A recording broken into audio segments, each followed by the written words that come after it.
हाय दोस्तों, मैं हूं साहिल और आप देख रहे हैं नॉलेज बेस्ड साइंस।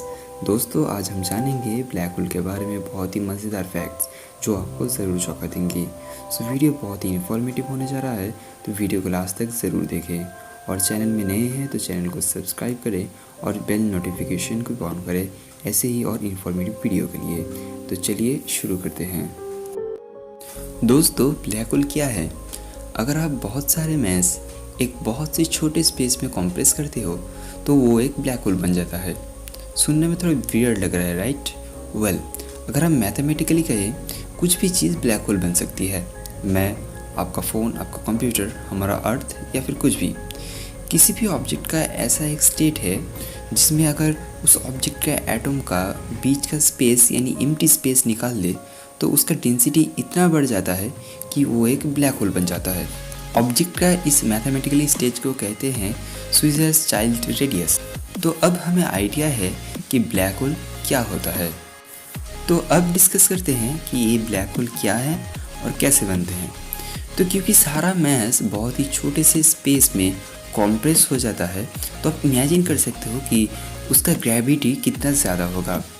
ग्रेविटी हम जानते हैं स्पेस में एक जियोमेट्रिकल कर्वेचर होता है, तो वो कर्वेचर जितना ज़्यादा होगा उतना ज़्यादा फोर्स से वो ऑब्जेक्ट को नीचे की तरफ पुल करेगा। इसीलिए उतना ज़्यादा ग्रेविटी एक ब्लैक होल का किसी भी दूसरे ऑब्जेक्ट को आसानी से पुल कर सकती है। और इसी ग्रेविटी के स्ट्रॉन्ग पुल की वजह से कोई भी चीज़ बाहर नहीं निकल सकती, यहाँ तक कि लाइट के पार्टिकल्स यानी फोटॉन्स भी नहीं। लेकिन इतना ज़्यादा मास इतने कम एरिया में कैसे कंप्रेस हो सकते हैं? ऐसा नॉर्मली हमें तो देखने को नहीं मिलता। आप लोगों ने तो सुना ही होगा, ब्लैक होल्स क्रिएट होंगे जब कोई बड़ा स्टार मरता है। हर स्टार इंक्लूडिंग है सन के एक लिमिटेड लाइफ होती है। जितना बड़ा स्टार होगा उतनी कम उसकी उम्र होगी, क्योंकि वो उतना ज़्यादा एनर्जी बर्न करेगा हर सेकेंड। तो अब ये स्टार्स ब्लैक होल्स में कन्वर्ट कैसे होते हैं? हर स्टार का दो प्राइमरी फोर्सेस होता है जिसका बैलेंस स्टार को ज़िंदा रखता है। एक ग्रेविटी, दूसरा nuclear fusion. Star basically hydrogen के एटम्स हैं जो बहुत ही भारी संख्या में इकट्ठे होते हैं और इसी संगठन की ग्रेविटी बीच से उसको खींच रही है। इससे उस स्टार का कोर में न्यूक्लियर फ्यूजन रिएक्शन स्टार्ट हो जाता है। उस स्टार का ग्रेविटी हाइड्रोजन एटम्स को अपने कोर में एक स्ट्रॉन्ग ग्रेविटेशनल फोर्स से खींच रहा होता है और उस वजह से हाइड्रोजन एटम्स कन्वर्ट हो जाते हैं हीलियम्स के एटम्स में। इस रिएक्शन में बहुत से एनर्जी क्रिएट होते हैं इन फॉर्म ऑफ रेडिएशन। अब ये रेडिएशंस जो बेसिकली स्टार के कोर में न्यूक्लियर फ्यूजन रिएक्शन से निकल रहा होता है, तब ये एक तरह का ऑपोजिंग फोर्स क्रिएट करता है ग्रेविटी के लिए, जो बाहर से एटम्स को अंदर की तरफ खींच रहा होता है। ये बैलेंस रेडिएशन और ग्रेविटी का होता है एक स्टार का। आसान शब्दों में कहा जाए तो जब बैलेंस बिगड़ जाता है तो स्टार कोलैप्स हो जाता है। तो एक्चुअली इसी रीज़न से ब्लैक होल बनते हैं। जो स्टार जितना बड़ा होगा वो उतनी स्पीड से अपनी एनर्जी खर्च करेगी और ये स्टार्स कॉन्स्टेंटली फ्यूज़ करते हैं हाइड्रोजन एटम्स को और इसकी वजह से उनके कोर में नए एलिमेंट्स का क्रिएट होता है और ये different types of elements different types of energy release करते। बट एक रिएक्शन यहाँ पे थोड़ा अलग होता है और यहीं से प्रॉब्लम शुरू होती है।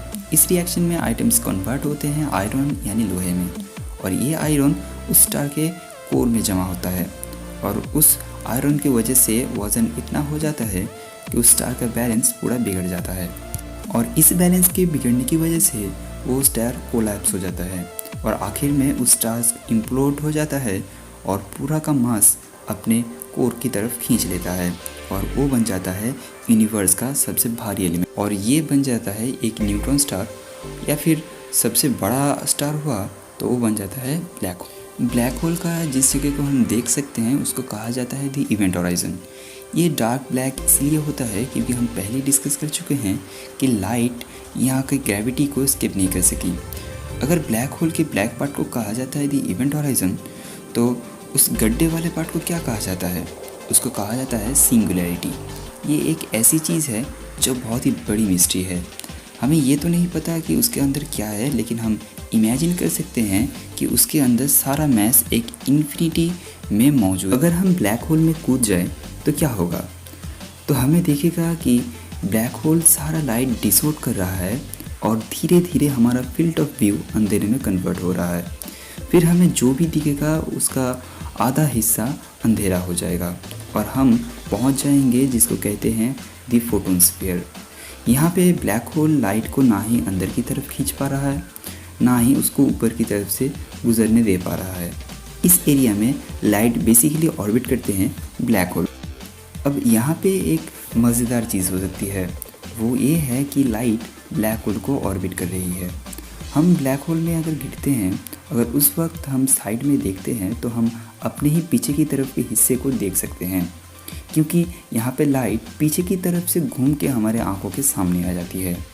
और एक मज़ेदार चीज़ हो सकती है कि अगर कोई हमें ब्लैक होल की तरफ जाते हुए देखेगा तो वो हमें ये नहीं देखेगा कि हम बहुत तेज़ी से ब्लैक होल की तरफ जा रहे हैं, उसे ये देखेगा कि हम बहुत धीरे धीरे ब्लैक होल की तरफ जा रहे हैं। और जब हम इवेंट हॉराइजन में पहुंच जाएंगे, हमसे और हमारे सराउंडिंग से आती हुई लाइट उसे लाल कलर की दिखेगी और आखिर में हम गायब हो जाएंगे। उसके बाद हम पूरे यूनिवर्स को एक छोटे से सर्कल में देख सकते हैं और उसकी भी अंदर जाने के बाद हम एक भयानक घटना देख सकते हैं, और वो ये कि ग्रेविटी इतना ज़्यादा होगा कि हमारे पैर की तरफ हिस्से को ग्रेविटी बहुत ज़्यादा महसूस होगी और हमारे सर की तरफ मिलियंस ऑफ टाइम्स ग्रेविटी कम रहेगी, जिसकी वजह से हमारा शरीर का हर एक एटम स्ट्रेच हो जाएगा और हमारे बॉडी का लाइन में कन्वर्ट हो जाएगा। इसको कहा जाता है स्पेगरिफिकेशन, यानी नूडल्स की तरह। उसके बाद हम सिंगुलैरिटी में पहुंच जाएंगे, जहाँ पे हम एक पॉइंट बन जाएंगे, एक गोले की तरह, जहाँ पे सारा मैस एक पॉइंट पर मौजूद है। तो उम्मीद है ये वीडियो आपको पसंद आया होगा और इस वीडियो से आपको कुछ नया सीखने को मिला। तो समय आ चुका है इस वीडियो को अपने प्यारे लोगों के साथ शेयर करने का, क्योंकि ज्ञान बांटने से ही बढ़ता है। तो वीडियो को लाइक कीजिए और शेयर कीजिए और सब्सक्राइब करें हमारे चैनल को ऐसे ही साइंटिफिक वीडियो के लिए। तो आज के लिए बस इतना ही, मिलेंगे दूसरे वीडियो में। आज के लिए बाय।